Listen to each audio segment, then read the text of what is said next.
Earl Breon is a former active duty United States Marine with over 25 years of experience in coaching and leadership development. He is the CEO of his own company, and his purpose is to help others become better people and better leaders. He's also an amazing host of his podcast, the Responsible Leadership Podcast. You're going to want to stick around today because we're going to have a fantastic conversation. I just know it. The following was recorded in front of a live studio audience at the Studio 21 Podcast Cafe. This is the United Podcast Network. Welcome to Rat Race Reboot. I'm your host, Laura Noel. And as a certified coach and former 27-year military leader, each week I provide bite-sized mindset pivots that will help you reset your mind, reawaken your spirit, and regain your control. Hello, everyone. Please welcome Earl to the show. I'm so grateful you're here. And a fellow military member, thank you first and foremost for your service and welcome. Oh, thanks for having me, and thank you for your service as well. I really appreciate that and appreciate you having me as a guest on your show. I think this is going to be a great time. Absolutely. Just to give our listeners,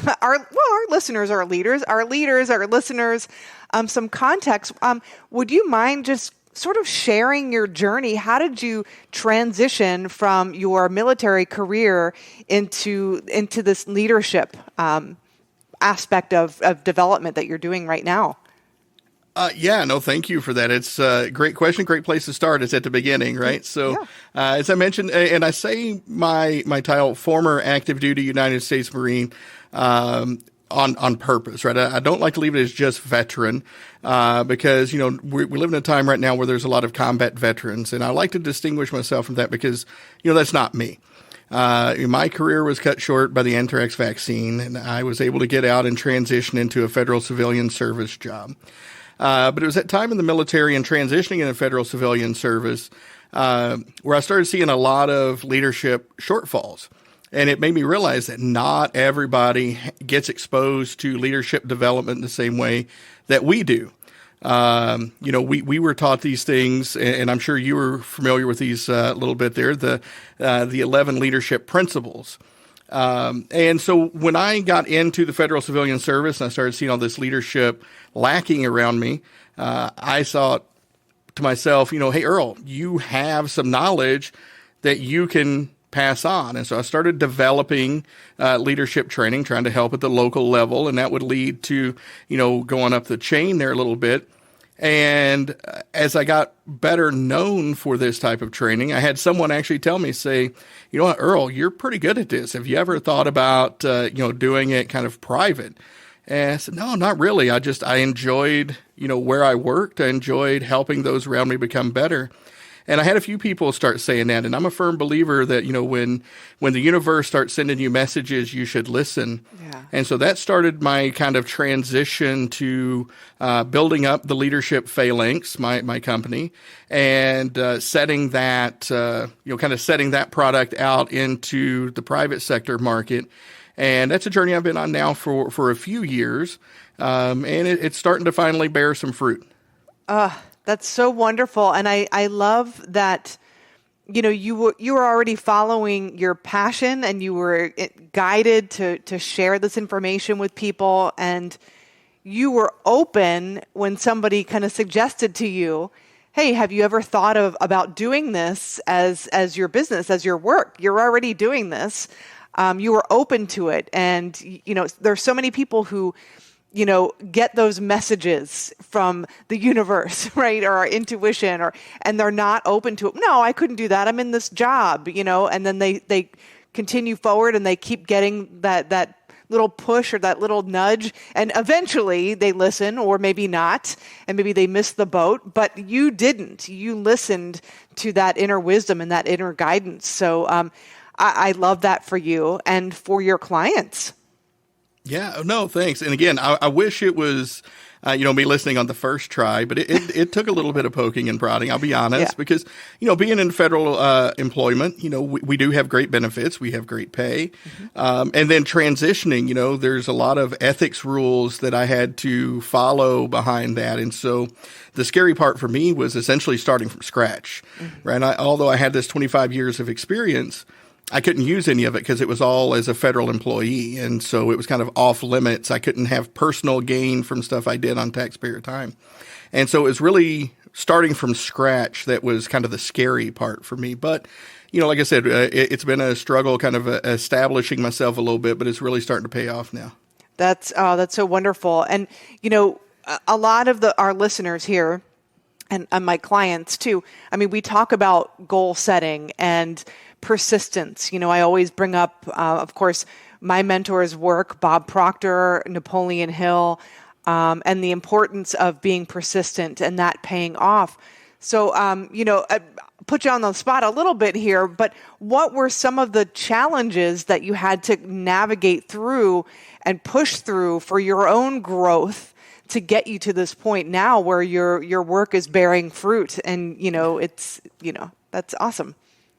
Yeah, no, thanks. And I think it's a lot of the same path there, right? Is having those people that step into your life, that see that thing in you that maybe you don't, right? And listening to them. When I say bearing fruit, like in the last few weeks, I've been speaking to a lot of educational conferences on responsible leadership in education, helping educators realize that they are leaders, right? That their followers are learners, the people that they're trying to reach, that transfer of knowledge and this skill set for educators to be able to take on leadership and coaching roles to help transfer learning better. And that's not something that I'd really thought about before until I ran into a few folks who reached out to me on LinkedIn. And one of them was a gentleman named Dr. Ramo Lordani with a group called CBRE, Community-Based Research for Engagement and Education. And he's like, these are things that teachers need to hear. And so that was the big thing there, like is realizing that somebody like me who's got a military background, high school graduate, I don't have a master's degree, I don't have a doctorate, I don't have any degree, had value to offer to a room full of PhDs that were teaching at, Penn State, the University of Toronto, some Ivy League universities. But the great thing about it is there was this thirst for this type of knowledge there, and they ate it up, and it's snowballed and gave me a lot more confidence that, I can hold my own in a room full of PhDs. I find that we sometimes don't value the experiences we've had in the military when we serve, and there's so much value with what we've learned and what we've been given and what we've been taught. And it does translate to organizations and to high-level leaders. And I'm finding, I've been in this business, in my business since 2017. They are thirsty for that. I love that you use that word. They want this knowledge. They want something that they can apply, that's simple and easy to apply, and it's impactful. And so we're very blessed in the tools that we've been given and we've developed and adapted. And so, it's a wonderful thing that you're out there sharing this information. And I'm glad that by doing this, here's a key point, by putting yourself out there and doing this, it's like we don't wait for the confidence to build and then do it. It's as we're moving forward, the confidence just builds and grows within us. So it can be scary when we're, taking that step forward into the unknown, but it is so worth it. And oftentimes what I find, and it sounds like you're experiencing, the fruits that we bear are much greater than we could have ever anticipated going through this at the beginning, right? Yeah, 100%. I mean, I had to, listen to my own advice, which I think is something that's hard for us to do, right? And I remembered, courage, right? Courage is an absence of fear. That's insanity. Courage is, understanding that the fear is there and being able to keep going anyway. And that was really what pushed me. Like, if I'm going to tell people that they've got to have courage, see that fear and push forward, I got to do the same thing. Yeah. Fear, I like to look at fear as kind of a mechanism to know that I'm going in the right direction. Yeah. We call that the terror barrier. And you have to be willing, cognizant of what's going on in your mind, and just acknowledge it. Okay, I'm feeling fear. This is something unknown, but I'm choosing to go through it. And oftentimes what I've found that fear is pretty tissue paper thin once we break through it, but then we become somebody else on the other side. Yeah. I mean, that's just it, right? You're never going to grow from a place of comfort, right? We always said you've got to be comfortable being uncomfortable. Mm-hmm. And, a lot of people talk about, taking ice cold showers and all that good stuff. Sure, that's part of it. But it's these things that we're talking about here, right? Those things that make us question ourselves a little bit. Can I do this thing? Is it going to make me feel uncomfortable to get outside of whatever my little bubble is? And it's when you feel that discomfort that you're going to grow. You can't help but change once you go through a period of discomfort and come out on the other side accomplished. Absolutely. Well said.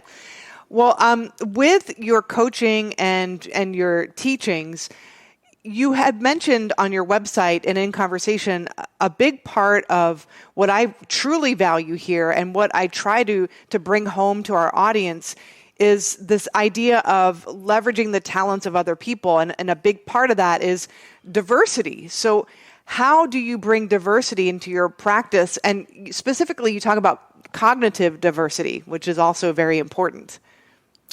Yeah, no, thank you for that. And again, being in the military, you probably get this too, but it's, nobody ever succeeded with just everybody looking the same, thinking the same, acting the same, right? We had to have, in the military, we had to have ground support, we had to have air support, we had to have administrative support, we had to have logistics, we had to have all of that, right? Mm-hmm. And so it's the same thing here with leadership and diversity and inclusion. A lot of organizations, they'll say, hey, I value diversity and inclusion. But when you start looking at their programs, it's really just to kind of fill a number, right? Somebody somewhere has said, hey, we need to have 10% this demographic or 5% this demographic.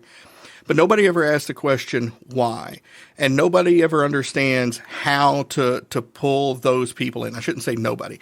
A lot of times people don't understand how to pull all that in. And so I tie those two together, leadership, diversity, and inclusion, D&I, because I call them the inextricable link, right? Good leadership understands that you need all of those pieces to drive innovation, to drive support, to make your organization better.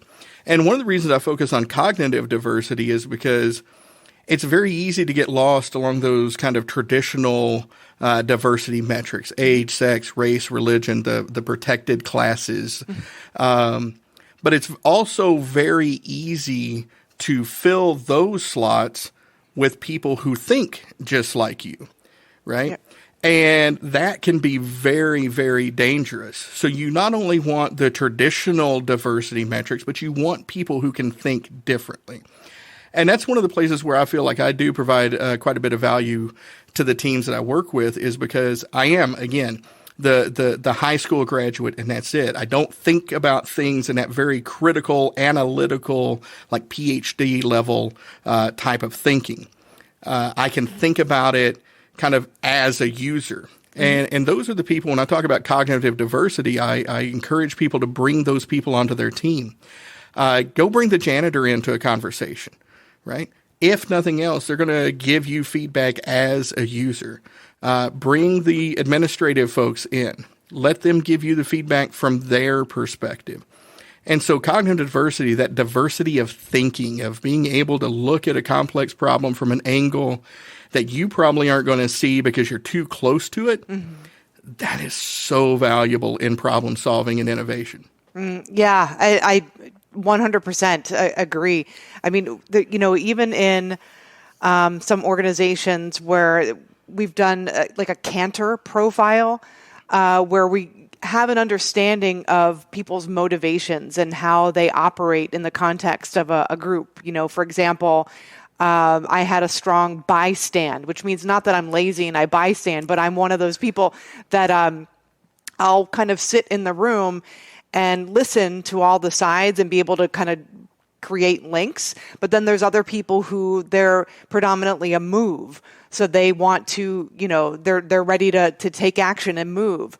And then we have people that are opposed. It doesn't mean that they're, saying no to everything, but they kind of play devil's advocate, or they're thinking of another side to it. So having a mixture of different sort of personality types in there, you want that kind of diversity as well, because it gives you pause, it creates movement, it helps you connect the dots in a way that otherwise you wouldn't have been able to.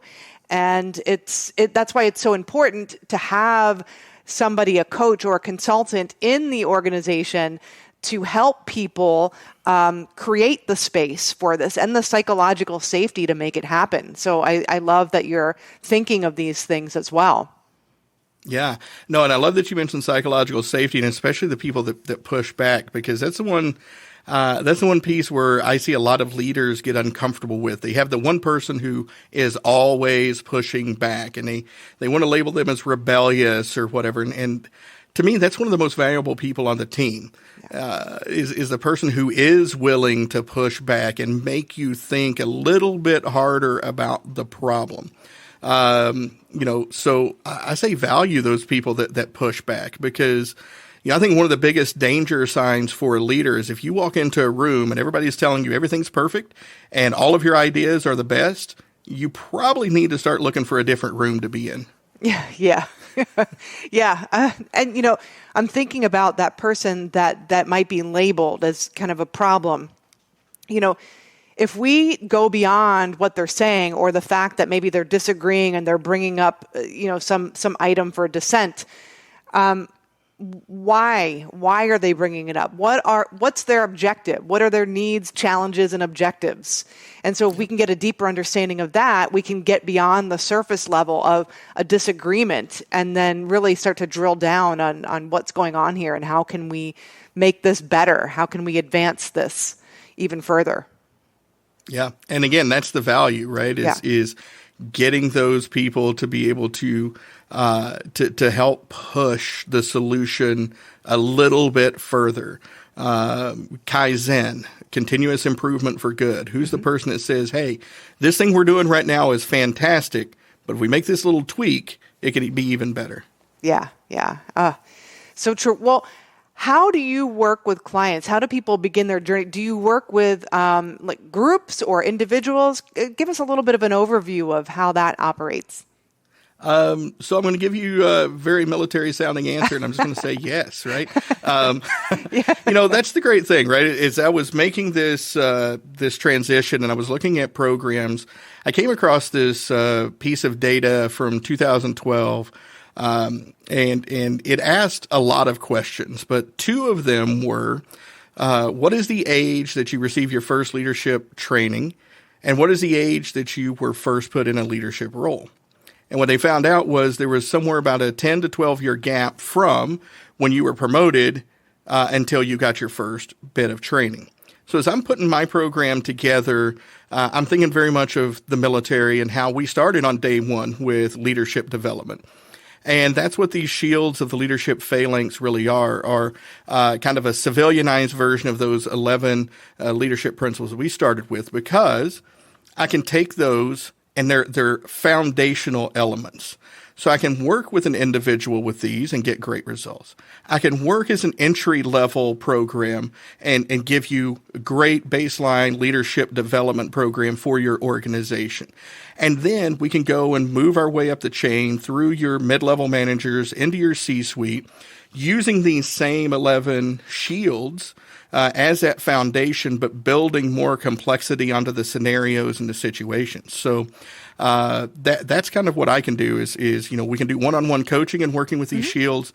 But if you're an organization that finds yourself in that role, and there are a lot of them, if you're looking for a ready-made leadership development toolkit, I've got that with the shields, and we can build a program to take somebody from entry level to the C-suite with these shields. Oh, well, I'd love to hear, what are those 11 principles or shields? All right. You want me to go through all 11 of them? Well, if you have time, just give people an overview of what we're talking about. Yeah, no, I'll tell you what they are, and then encourage you all to go to the website. Yeah. So the first one we usually start with is you're always on display. Yeah. Then we move to introspection and improvement. Build relationships and look out for your people is number 3. Number 4 is be rational and decisive. Number 5 is be a power broker. Information is power. Then we have train how you want to perform. Play to your team's strengths. Define success, empower team members, and achieve results is next. Create an environment of success. Look for opportunities and own the outcomes. And then last but certainly not least is stay technically and tactically relevant. And the way these things work is, again, if you're familiar with the old formation, the phalanx, these shields, the strength of that was each one of these shields, interlocking with the person next to you to create strength, to create an impenetrable wall. And so we can go through those 11 shields, and you can do 1, you can do 2. They're all going to make you better. But when you do all 11, when you build that phalanx, that shield wall, that's when you have that very strong foundation that can help you pretty much deal with any situation. Because if you remember that you're always on display, you're going to be cognizant of what you're doing and making sure that what you say and how you act are in alignment. If you say you want an inclusive environment, you're going to treat people with inclusivity. If you say that you want a calm, caring, empathetic environment, you're going to treat people with care and empathy. If you're building relationships and looking out for your people, you're going to have those conversations that are going to make you aware of some of those policy shortfalls that your organization may have. You're going to understand that the person who's pushing back is pushing back from a place of care for the organization. So as you go through these 11, if you do all 11, that's where the real magic happens. But you can do any one of those shields. Oh, I love how they're interlocking and how it just it just builds up your strength overall just by adding to the one lesson and then adding all the rest. Well, how do people get in touch with you if they want to work with you and want to learn more about what you're doing? Yeah, no, thank you very much for that. So just Leadership Phalanx. And for those of you, I know phalanx is kind of an old word, but PHALANX, leadershipphalanx.com. That'll get you to the main site. You can find the Responsible Leadership podcast on there. You can find more information about the shields, and you can reach out through that. And there's a contact form. You can reach out and get with me there. Or if you want to just email me directly, it's just earl@leadershipphalanx.com. Perfect. And we will have all of your contact information as well in the show notes. So you don't have to memorize it. You can go to the show notes there and you can connect with Earl. And I highly recommend that you do. Well, Earl, any last words of wisdom for people just kind of getting started? Any favorite books or quotes or anything that can kind of get people in the mindset of just leadership and growth? Yeah, so I'm going to go back to a book that's really kind of inspired me a lot along this journey. It was one that we were required to read as part of the Commandant's reading list in the Marines. It's Stephen Pressfield's Gates of Fire, and it does a real in-depth look. It's kind of a historical fiction look at the Spartans. But there's one quote in there that I want to share, and for those of you who can see this, I am looking at it because I always want to get this exactly right. And this is why I decided to take on the Spartan iconography. This is why I decided to call these shields the phalanx, because of this quote, right? Because this was after the battle, and King Xerxes was asking one of the surviving people why they followed King Leonidas. And this is what he said. "A king does not abide within his tent while his men bleed and die upon the field. A king does not dine while his men go hungry, nor sleep when they stand at watch upon the wall. A king does not command his men's loyalty through fear, nor purchase it with gold. He earns their love by the sweat of his own back and the pains he endures for their sake. That which comprises the harshest burden, a king lifts first and sets down last. A king does not require service of those he leads, but provides it to them. A king does not expend his substance to enslave men, but by his conduct and example makes them free. And that, for me, was the embodiment of responsible leadership, the embodiment of strong leadership. And that right there, that piece just gives me goosebumps every time I read it. Yeah, that's beautiful. Servant leadership comes to mind as well. Thank you for sharing that quote. Well, Earl, I want to thank you so much for joining us today. I know that our listeners have gained so much value and learned a lot from you. I highly encourage you listeners out there to get in contact with him. Go to his website, check out the show notes. And thank you so much. I think this was fantastic. So we're going to end our show like we always do. And we're going to focus on taking inspired action. And maybe for today, think about you as a leader, your leadership, and how you want to show up in the world for yourself, for your family, for causes maybe that are near and dear to your heart, or maybe for your organization. And so wherever you are, just take a deep inhale through your nose and exhale. Take another deep inhale and exhale. And take one last deep inhale, holding your breath at the top for just a moment.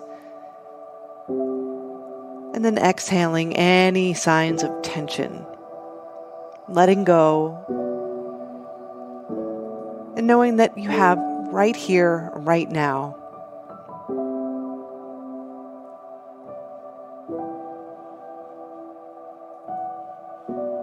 And I want you to bring to mind what we talked about today, leadership. How are you showing up as a leader in your life? A leader of self, a leader of others. And there's always room for improvement no matter what we're doing. So ask yourself, how can I be a better leader? A better servant leader? How can I inspire myself and others? How can I turn the dial up just a little bit in one area? And now ask yourself, what would that look like if I were showing up as the leader I truly desired to be, the leader that I know I'm capable of becoming? Confident, caring, supportive, whatever that is for you. Just bring that image to your mind's eye and see yourself leading in that way. Maybe even start to bring the picture into focus a little bit more and notice those you're leading. How does it feel being you? How does it maybe even feel being led by you?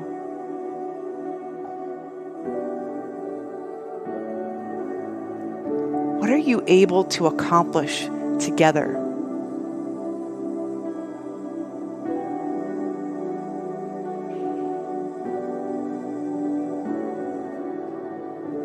How does it feel being you right now? Hold that image and then ask yourself, what can I do today to move me closer to that vision? That's meant for you. That's who you already are. You're on your way to becoming that in your physical reality. And as ideas float to your consciousness, just jot them down and take action. So that's what we call taking inspired action. You're in alignment with the vision of your future self, and any ideas that float to your consciousness, I want you to write them down. They may not make complete sense, but take action on them anyway. You're in harmony with what you want. So I want to thank you again for joining us for another episode of Rat Race Reboot. Definitely, we want to hear your comments. Leave us a 5-star review. You can go to ratracereboot.com or wherever you listen to your podcast. Write a review. We read them. And if you have suggestions for a topic that you'd like to know more about in the realm of psychology, organizational psychology and leadership, the universal laws and mindset, then let us know that as well. We'd be happy to accommodate. But until then, have a wonderful rest of your week. And remember, everything is created twice, first in your imagination and then in physical form. We'll see you next time. The views and opinions expressed by the hosts, guests, or callers of this program do not necessarily reflect the opinions of the Studio 21 Podcast Cafe, the United Podcast Network, its partners, or affiliates.